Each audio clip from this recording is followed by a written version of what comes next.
গণমাধ্যমের উপরে সন্ত্রাসী হামলার রক্তের দাগ শুকাতে না শুকাতেই আমরা দেখতে পেলাম ঢাকা থেকে প্রকাশিত জাতীয় দৈনিক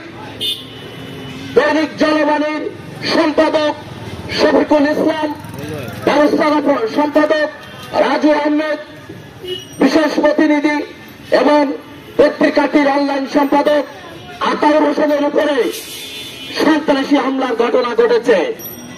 বারবার যদি এই গণমাধ্যমের উপরে হামলা মামলা নির্যাতন হয় তাহলে সেই রাষ্ট্র সঠিকভাবে পরিচালিত হচ্ছে না বলে প্রতীয়মান হয়।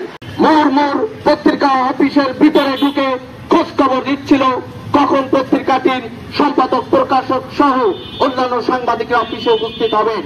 ঠিক যখন বিকাল 4টা বাজে বাংলা মোটরে দৈনিক জনবাণীর অফিসে পৌঁছাতে না পৌঁছাতেই 20-25 জনের ওই সশস্ত্র সন্ত্রাসীরা জনবাণীর সম্পাদক প্রকাশক এবং অনলাইন সম্পাদক বিশেষ প্রতিনিধির উপরে হামলা চালিয়ে তাদেরকে রক্তাক্ত জখম করে। পরে এলাকাবাসী এগিয়ে আসলে সন্ত্রাসীরা নির্বিঘ্নে পালিয়ে যায়। পরবর্তীতে এই ঘটনায় শাহবাগ থানায় মামলা হলেও এখনো সেই বিচারের আওতায় আনতে পারেনি, সন্ত্রাসীদের চিহ্নিত করে গ্রেফতার করতে পারেনি। কারণ আইন শৃঙ্খলা পরিস্থিতি যদি ভালো হতো সেক্ষেত্রে প্রতিটা ঘটনার বিচার এবং দোষীদের যদি শাস্তির আওতায় আনা হতো সেক্ষেত্রে কিন্তু এই পরিস্থিতি এই পত্রিকা অফিসে যারা সাংবাদিকদের জন্য কাজ করে সেই সব সাংবাদিক নেতা পত্রিকার মালিকদেরকে এইভাবে হামলার শিকার হতে হতো না।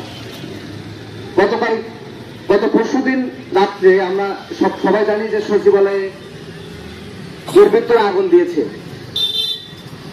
তো সচিবালয়ে আগুন দিয়েছে, সেখানে কি পরিমাণ ক্ষয়ক্ষতি হলো না হলো, কি এটা পরিকল্পিত কিনা, এটা তো সাংবাদিকরাও বের করে আনতে পারে। আমরা বিভিন্ন সময় যেসব তদন্ত কমিটি হয়, এই তদন্ত কমিটি কিন্তু তাদের ইচ্ছা খুশি মতো কাজ করে। পরে সাংবাদিকরাও আবার একটা বিষয় যখন সামনে নিয়ে আসে সেই ব্যাপারটাও সংযুক্ত করা হয়। তো দেখলাম যে সেই সচিবালয় সাংবাদিকদের প্রবেশে কিন্তু নিষেধাজ্ঞা দেওয়া হয়েছে। গত জুলাই এবং আগস্টে আন্দোলনকারীদের সাথে সাংবাদিকদের ভূমিকা কতটা ছিল এই বাংলাদেশ তথা সারা বিশ্ববাসী জানে যে এই গণমাধ্যম কর্মীরা নিজেদের জীবন বাজি রেখে সেই ঘটিত ঘটনা সকলের মাঝে তুলে ধরেছিল, এমনকি তাদের জীবনও দিতে হয়েছিল, অনেক হামলার শিকার হতে হয়েছিল। গত বুধবার যে হামলা করা হয়েছে, যে সন্ত্রাসীরা দুর্বৃত্তরা হামলা করেছে তার তীব্র নিন্দা জানাই। এখনো পর্যন্ত সে আসামিরা কোনো গ্রেপ্তার হই নাই, চিহ্নিত হই নাই। গণমাধ্যমের কণ্ঠকে রোধ করার জন্য বারবার এই যে হামলা, বিগত কিছুদিন আগে সাতক্ষীরা 2 সাংবাদিকের উপর হামলা করা হয়েছে, একজন সাংবাদিককে অবন্তরভাবে অপমান করা হয়েছে, কিন্তু তার কোন দৃষ্টান্তমূলক আমরা পেলাম না।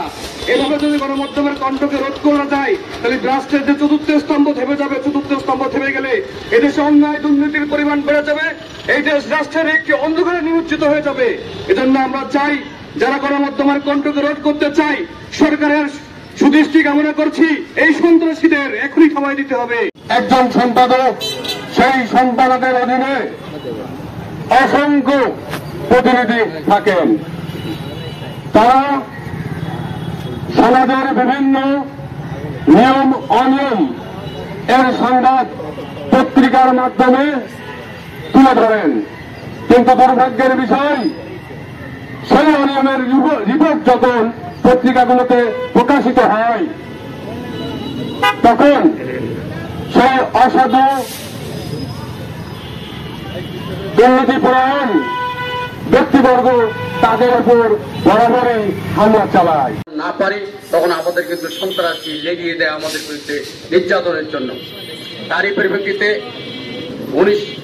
গত 19 তারিখে আপনারা জানেন সাতক্ষীরা জেলা তালা থানায় 2 সাংবাদিককে নির্যাতন করে তাদেরকে আহত করে তালা স্বাস্থ্য কমপ্লেক্সে ভর্তি করা হয়। অদ্যাবধি এখনো সেই সন্ত্রাসী রমজান গ্রেপ্তার হয়নি।